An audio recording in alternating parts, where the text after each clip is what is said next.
mutilés, de traumatisés, de veuves et d'orphelins qui accompagnaient la Grande Guerre depuis plus de 4 ans. Le centenaire du premier conflit mondial est l'occasion pour les Françaises et les Français de commémorer cette journée avec une émotion particulière, tant cette histoire est liée pour chacune et chacun d'entre nous à une histoire familiale. Commémorer le 11 novembre, c'est répondre à la nécessité du souvenir, de l'hommage aux morts et de l'expression de notre reconnaissance. L'année mémorielle 2017 en sera une nouvelle occasion, alors que nous nous apprêtons à commémorer l'offensive du chemin des Dames, à témoigner notre amitié aux États-Unis, entrés en guerre le 6 avril 1917, et aux Canadiens qui se sont illustrés dans la prise de Vimy le 9 avril de cette même année. Commémorer le 11 novembre, c'est aussi comprendre les droits des anciens combattants, hérités de cette guerre, et l'indispensable structure d'aide, de soutien et d'accompagnement.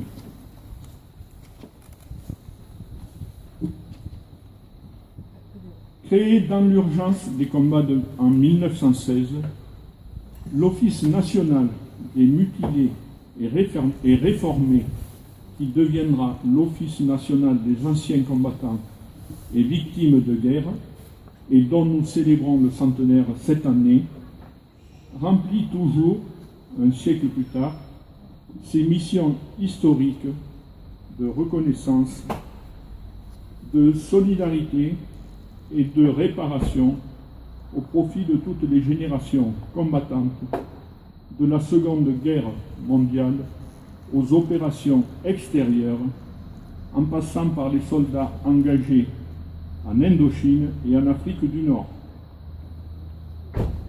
Soucieux de pérenniser et d'inscrire dans la pierre l'hommage rendu chaque 11 novembre aux morts pour la France dans les théâtres extérieurs, le président de la République a décidé qu'un monument dont les travaux seront lancés en 2017 à Paris sera dédié à ces femmes et ces hommes qui ont payé de leur vie leur engagement pour la défense de notre pays et de ses valeurs.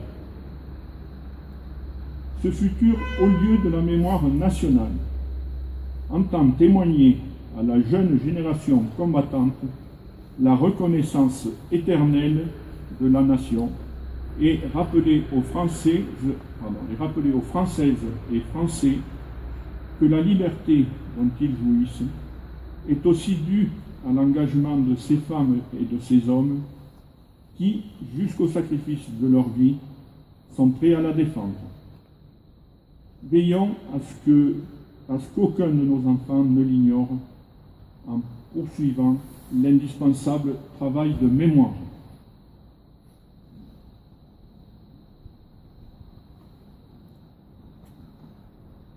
Garde à vous. Dépôt de gerbe. Gerbe des anciens combattants.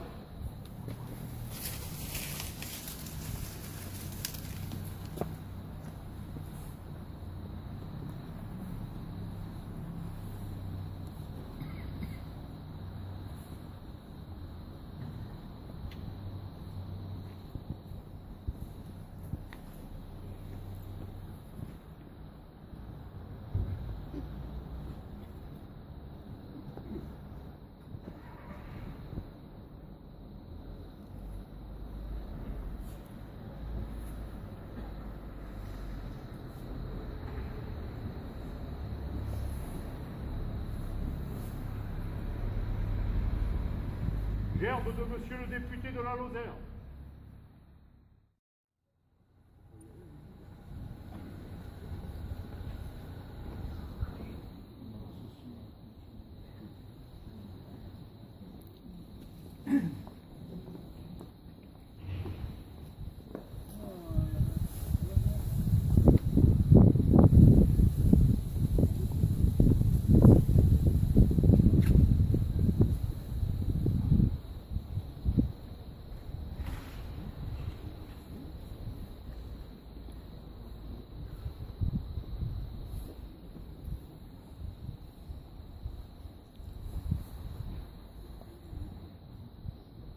Aux morts.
Repos.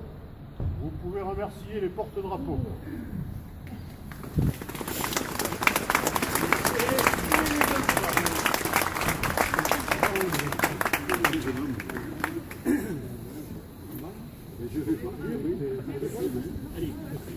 Bon, la gerbe.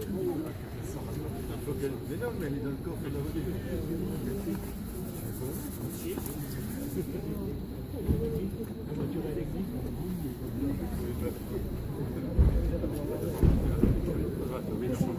Merci beaucoup, les enfants.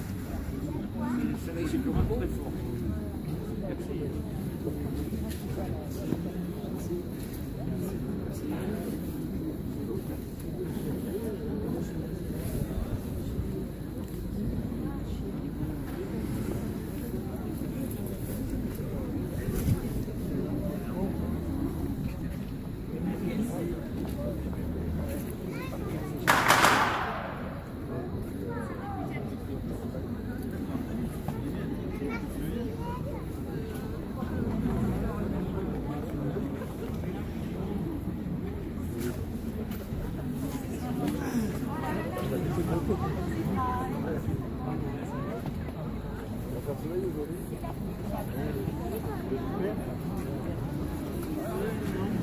Madame Las Palais.